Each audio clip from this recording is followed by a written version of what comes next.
Go, Nancy. Hi, we are here live with another episode of Talking Sports with the legend. Tonight's guest is Al Corless.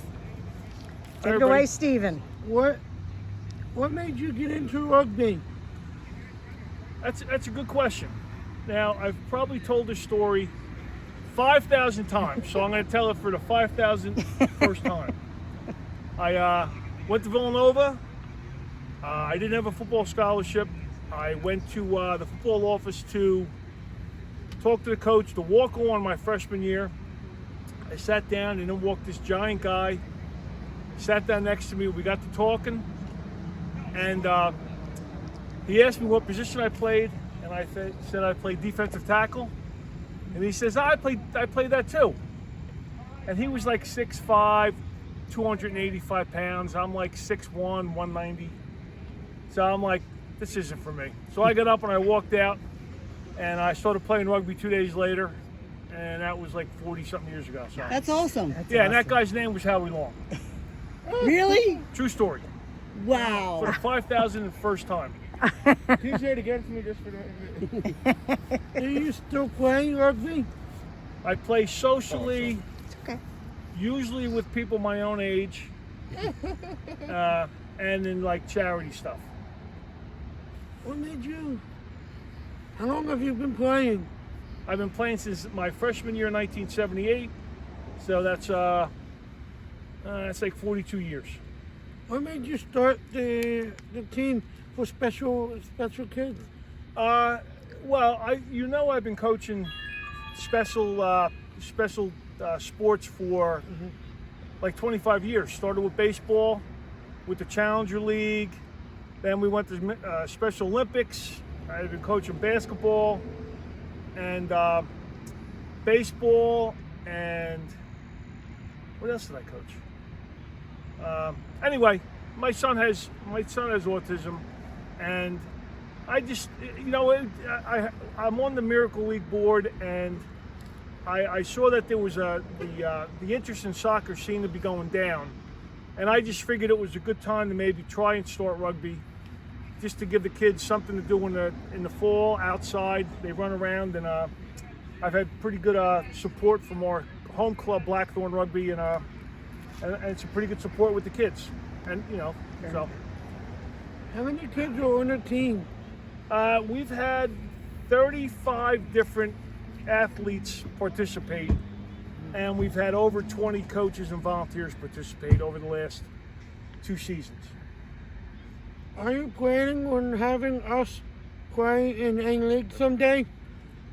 It's funny you mention that, because USA Rugby, they're having a webinar next week to talk about inclusion in the sport, and although that's probably more geared towards the LGBTQ community,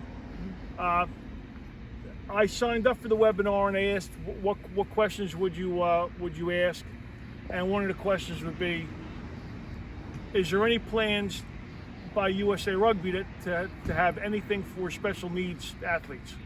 So it's funny you asked that question. That's awesome. And right now we're one of only 2 teams in the country. The other one is in Washington, D.C. They started about the same time we did.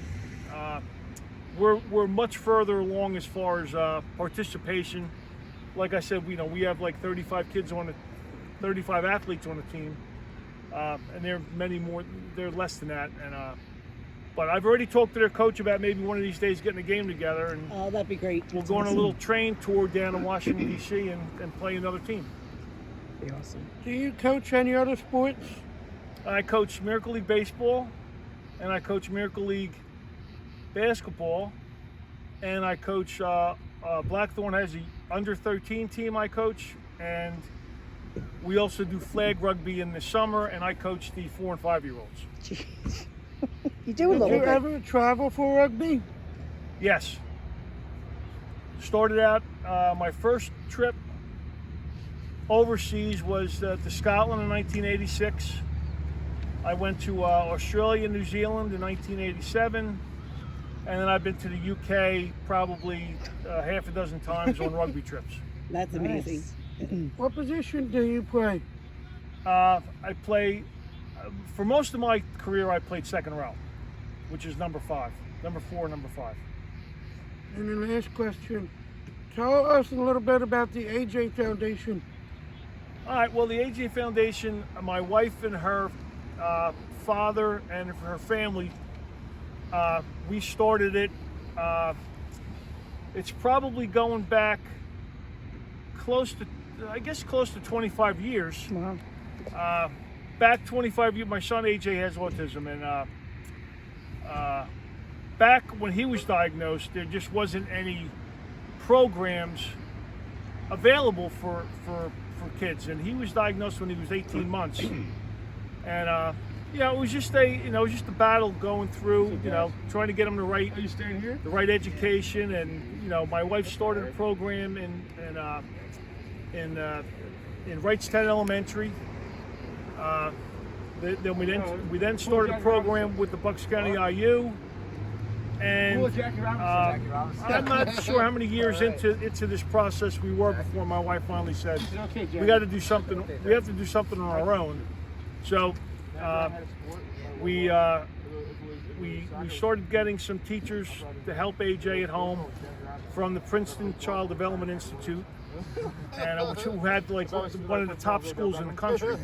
They just, it was hard to get into, so she modeled our school after that, and the foundation raises funds to support the school. So that's it. What do you say, Thank you Steve? for your time. My pleasure. Anything for you. Good job, guys.